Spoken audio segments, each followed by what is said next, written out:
But all of it pales into insignificance once you look at the biggest announcement of the year.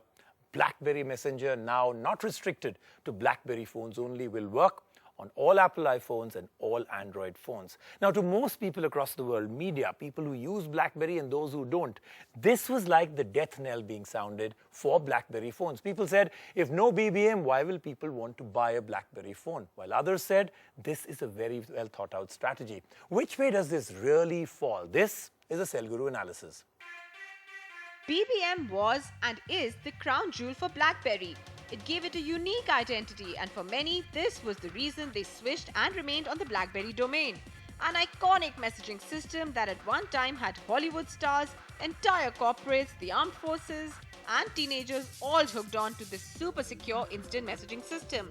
Then, as a bolt from the blue that exploded across the world, BlackBerry announced that it's moving BBM from a proprietary BlackBerry-only platform to an open platform, where BBM would be available on Android and iOS.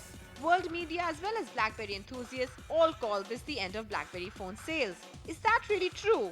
Interesting decision that they're trying to make. I'm not exactly sure how they're going to sell phones and try to push BBM to other companies at the same time. I'm not too sure if the hardware will be compelling enough to actually draw the amount of consumers and the user base that they actually need to survive. They aren't going to just give up and say, oh, we're bringing BBM to other platforms and that's our survival strategy. They've got something else probably planned at the back of their minds, and the user base is large. A confident move? If BBM is the trump card for BlackBerry phone sales, then why would they make it an open system? And therein lies an underlying tale of deep strategy.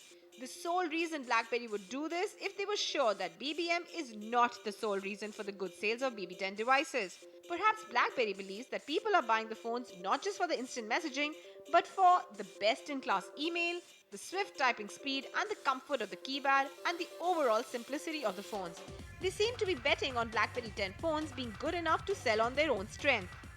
So now that it's available on Android, which has Google's whole ecosystem and a lot more apps, or iOS, which also has a lot more apps, I'm not really sure if BB10 will have something that can, still compete with that. I don't think Z10 as a smartphone offers as much of an ecosystem of, let's say, apps or functionality as an iOS or Android or even nowadays Windows Phone does. The supreme messaging app?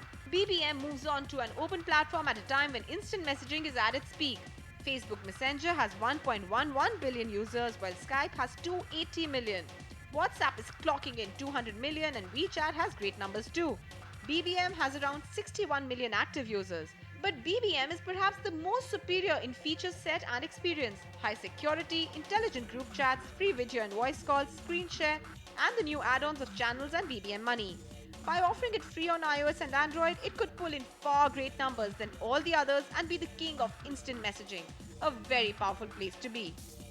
Making it cross-platform is going to help, of course, but I'm not sure how beneficial it'll be to BlackBerry themselves. Coming to other platforms, you can connect with your family and friends who are all into business and just want to be on BBM, and if they carry a BlackBerry all the time, now you can be in touch with them. Future possibilities?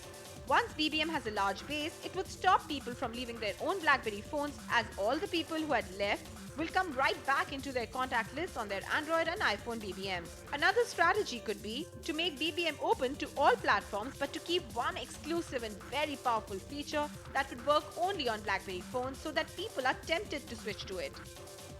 It won't sell more BlackBerry phones, but it won't take back the incentive either. It'll just keep BlackBerry on the mark for some time until they can come up with the next big thing. It's going to promote them as a service company, but on the hardware front, there's not much of an incentive for the end consumer to buy a BlackBerry device anymore. This may be a risky step for BlackBerry, but it's certainly not a fatal mistake. It could go well down as one of the most brilliant strategies to come out from the tech world in a long, long time.